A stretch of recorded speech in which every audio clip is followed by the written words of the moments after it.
Made in Turkey, made in Massachusetts, maybe some Tennessee. Neither one of these places are safe to party at night by yourself. Today we're gonna put together both of these in a comparison. The Canik TTI Combat, which I don't know why Terrain Tactical got involved with Taurus Canik, and the Smith Wesson M&P 2.0 metal gun from the Performance Center. Very, very much the same gun, but very, very much different places. Turkey, America. We're gonna see which wins. Let's shoot them, see which one is better, why it's better, and which one maybe you should either come and rent or buy at your friendly local gun shop.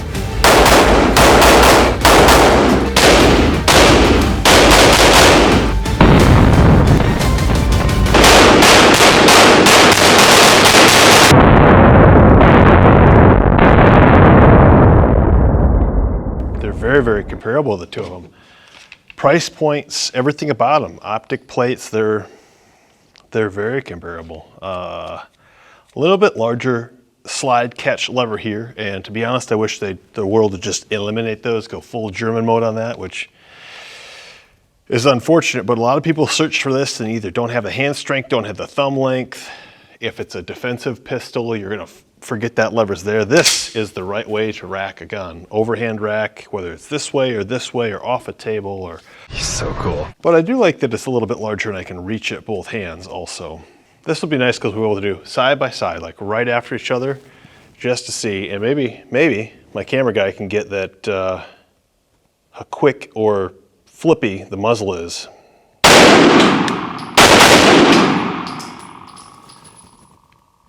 I feel like this one takes more pressure on the assisted hand, the non-dominant. Let's do it like this. Look, one hand.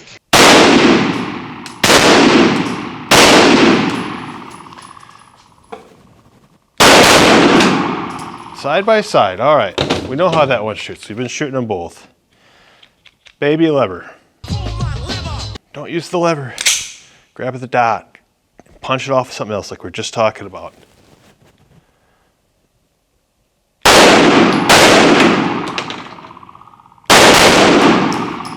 Sparks on that one. Ugh. Yeah, I still feel like this one takes less bottom pressure. It does have a longer mag. Yeah, there's a little bit more weight in there, but pretty minimal. It's so smooth. If you're at all conscious of trying to fight that muzzle flip with this one, it's just way easier. It does have a larger comp, like larger hole on the comp and more gas relief. Better out than in, I always say. So that might have something to do with it. The barrel is longer.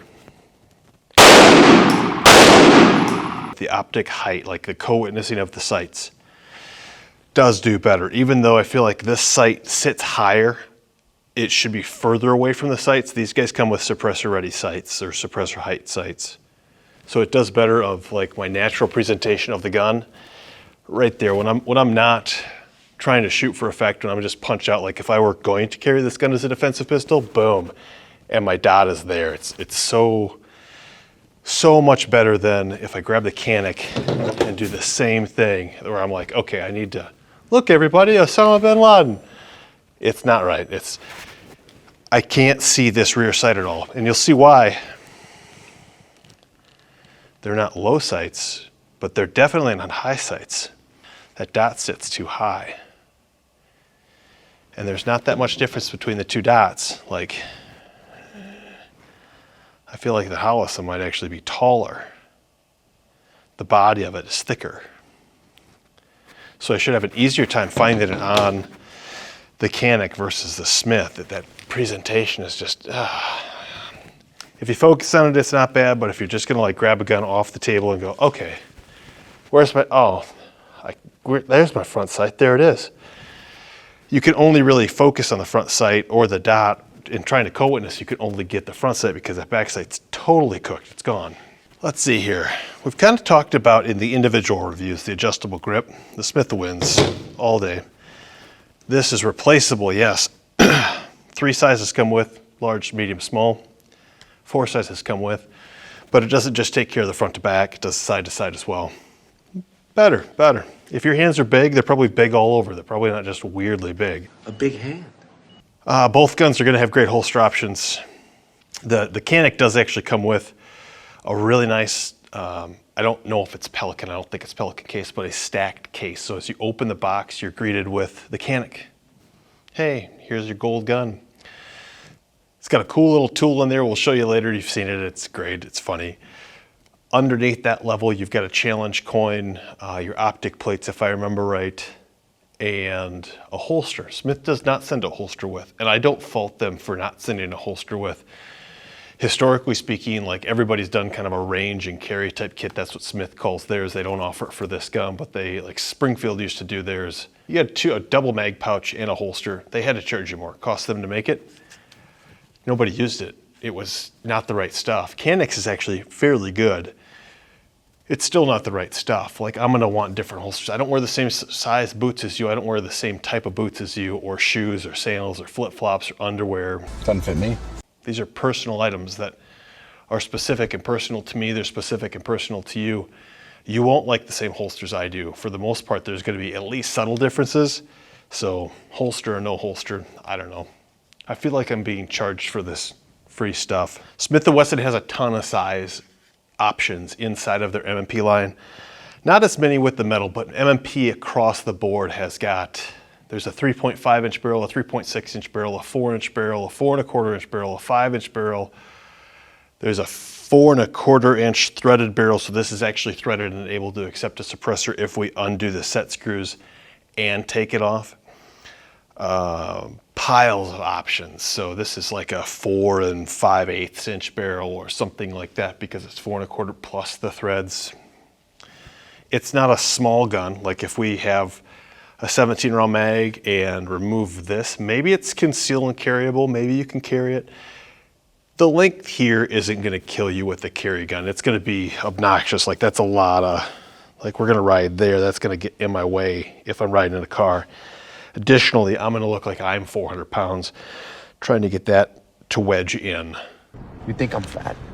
But I could do it. I will guarantee that I could hide this gun, this huge, massive range gun, and you'd never know, especially with a 17 round mag, like which is going to be flush. They send one, no, they don't actually. They send 2 of these with no 17 round mag. Win for the Canik, because the Canik sends a big old mag, 21 rounder, and 17 rounder. So we're still not playing diabetes today. Diabetes. Win for the Canik there, because it does ship with a smaller magazine, not just range time toy type magazines. I call them toy mags, and I know everybody's gonna be like, it's not a toy, it's not toy time. No fun! It doesn't mean that much. You guys know what I mean. Guns aren't toys. We have fun with them. We play with them. That's what we're doing right now. It's nice. He's not really Osama bin Laden. It's just a target that's gonna get shot like Osama bin Laden. I like the way you die, boy. So overall size, yeah. Does the carryability of this gun versus this gun win one way or another? Man, I'm looking at that profile right there. That Canik, and I've said it for a long time. You're gonna make some girls mad over this one. This is a race high point. It's thick like a high point. It's clunky like a high point.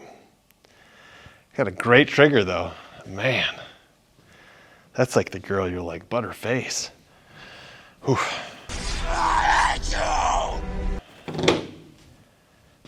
Smith, yeah, for a double stack gun, this isn't something where you look at it and go, but I don't like the, but that's a, maybe it's not all aces across the board, but Smith & Wesson really, I don't think, lets us down in any particular way with their M&P metal series. Their M&P line in general, I can't say that, because find a new marketing guy that can come up with a name other than M&P. What do we call this, the 2.0 metal? It's metal. The M&P 2.0 metal, M&P 9, This break let me down. Not mad, just bugged. Like this break in a big way. When I was shooting it the very first time, I had some great accuracy, better than this showed actually. Great accuracy at 25 yards. Like I was able to mag dump and keep them all in a target's head, which it's not the 10 ring, but I tell you in real life, I feel like that's the 10 ring. You take a bullet to the dome, you're gonna be like, oh, game over, not doing that job anymore. Thanks for the advice. This came loose. I went and I tightened it, and I've been burned by the afterburner ramjets with, there's a couple little Allen screws, one on each side. I had to put one of these, not this, but a ramjet in a lathe and cut it off because it was so tight. I couldn't get it off. I couldn't get it removed. Sent the customer, and I don't know if it was cross-threaded. I don't know if it was like green Loctite. I don't know. I couldn't get my wrench to work and take it off. And it wasn't a fit problem. It was just, it had no interest in coming off. This gun, it wanted to come off in a bad way. It got loose. I've got witness marks on the inside of the brake that I can't show you because I ended up, after the third time of coming loose within the first 250 rounds, I had to Loctite both set screws and the threads to the barrel. So I don't know if this is ever going to come off again without excessive force and heat, which I'm okay with. Over 1,000 degrees. That was bad. The first 50 rounds gave me 6 failures in this gun. Again, grabbed it off the shelf, shot it, didn't clean it, just lubed it. Failure. Like it didn't load. It didn't load consistently enough for me to say that's a gun I want to take to even a competition at that point, because I didn't know if it was going to continue to perform. Didn't clean it, just lubed it, brought it back out, same batch of ammo, worked fine. So it was dry, wasn't clean, still isn't clean. The Canik did roughly the same thing. We changed the recoil springs out of the Canik, eliminated some of the failures with different recoil spring and lube. Smith does not send with extra parts. Their guns don't need extra parts to run correctly, in my mind. Maybe they do, I don't know, but you don't have the option. They don't send extra bonus parts with of, hey, here's your 115 weight spring, here's your 147 weight spring. One spring fits all. One spring doesn't fit all with the Canik. Yeah, so now that we've got them, I feel like we need some obligatory, like they do in Training Days, to do that. I love that scene in that movie. Let's take them to the board. Let's see which one sucks the least. Now what you say? This week on Cage Fight Deathmatch Gun Edition, we've got a Turkish gun that's sponsored by Terrain Tactical and the Smith Wesson M&P 2.0 metal, 9 M&P, all the stuff. It's ridiculous, the naming structure.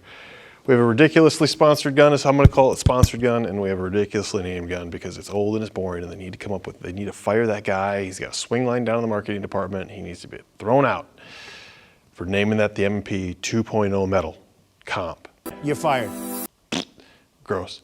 Shooting experience on both these guns, actually really good, really good. I will say that in side by side, the Smith & Wesson, and it might be a little bit of a weight issue. It might be that the comp is opened up more.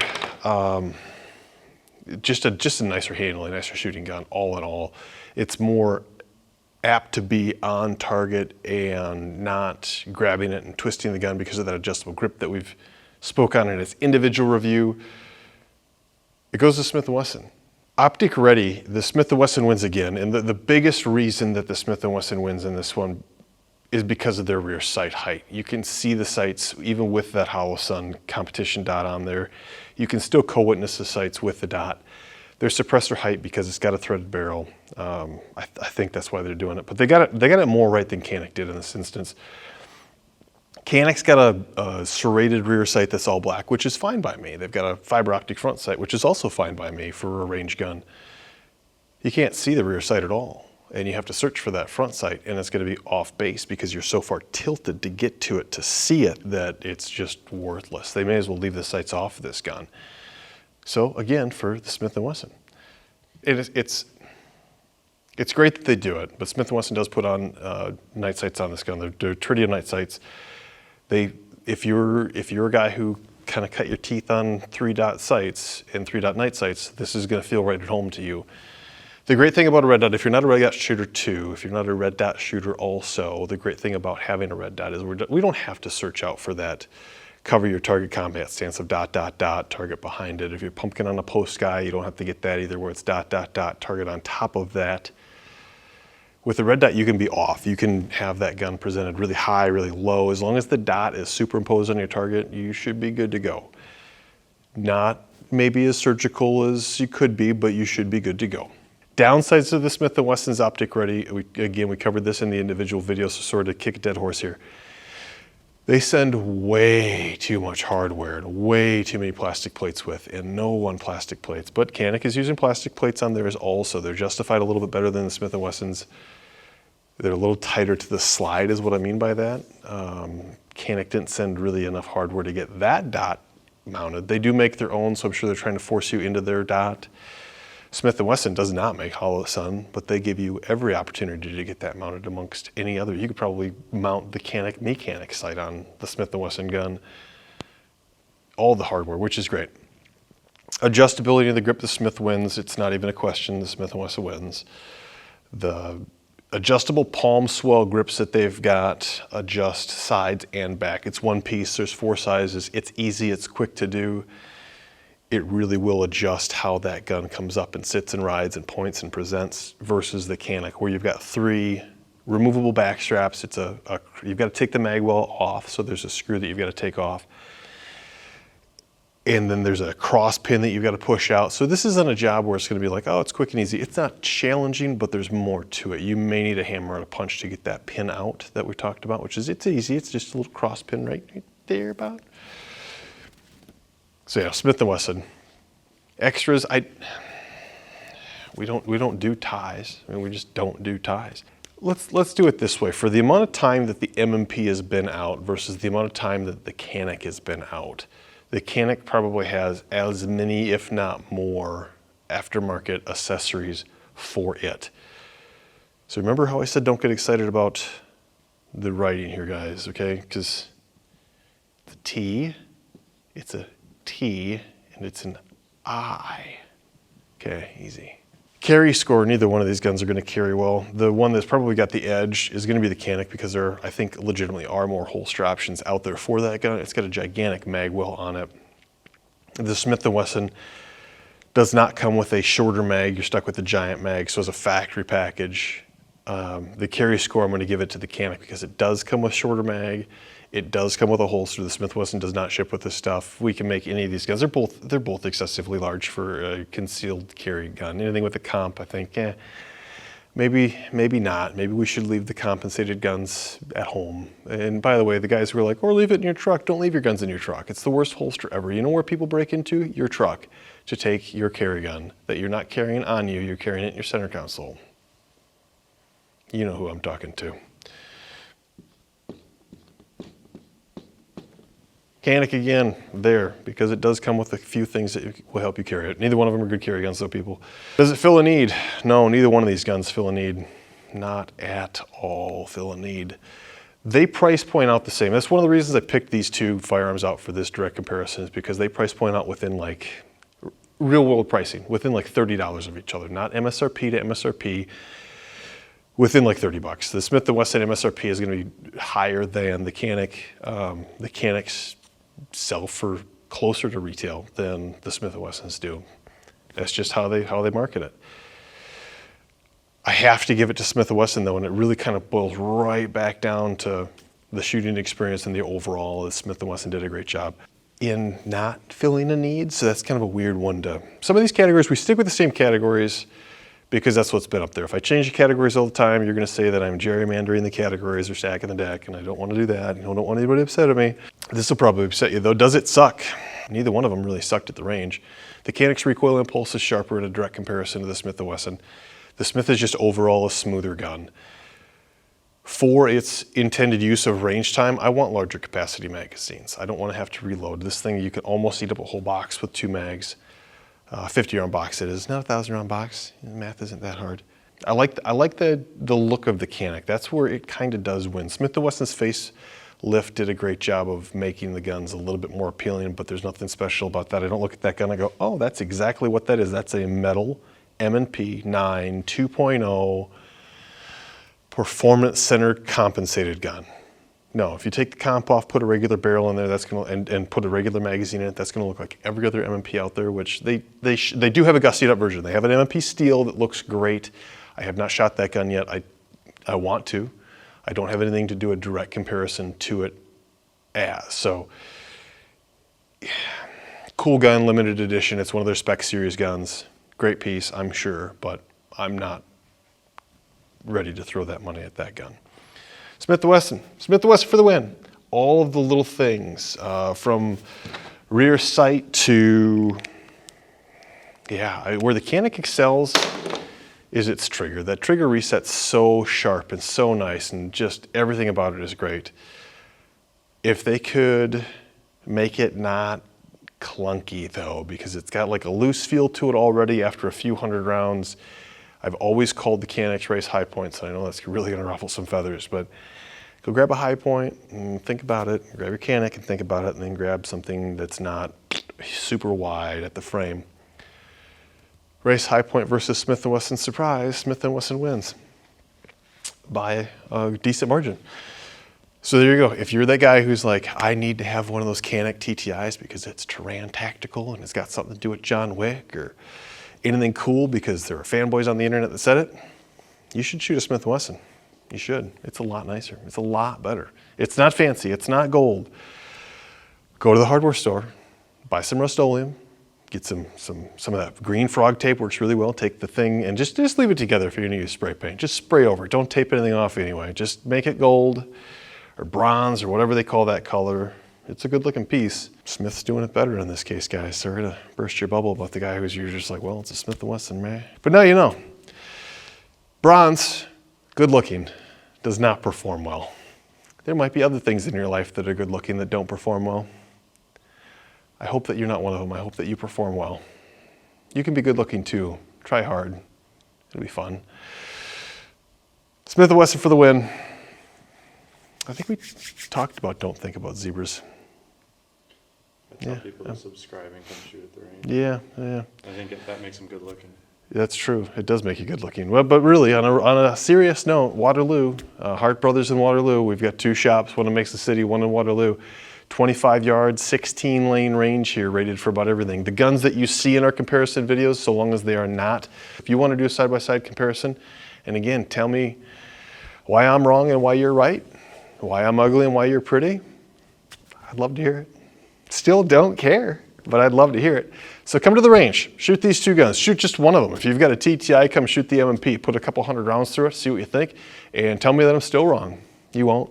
I know you won't. You want to see a gun reviewed that's a real gun, that is like an everyday gun. That's another thing that I'm a big fan of, is not doing billion-dollar guns. Every YouTuber in the world is doing billion-dollar guns. I'm doing guns that you can go to a shop, walk into, grab it, shoot it, compare it, buy it, because it's on hand. It's not a special order, not handmade from unicorn tears and virgin olive oil, amongst other things. So real guns for real people that really shoot. Hart Brothers, like and subscribe. Thanks again for watching, guys.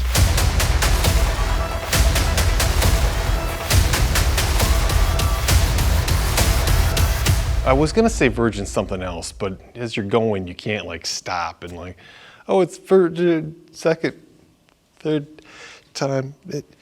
Extra virgin olive oil. Do you know the difference between virgin olive oil and extra virgin olive oil? How hard the squeeze is. What does that mean? You just got the tip?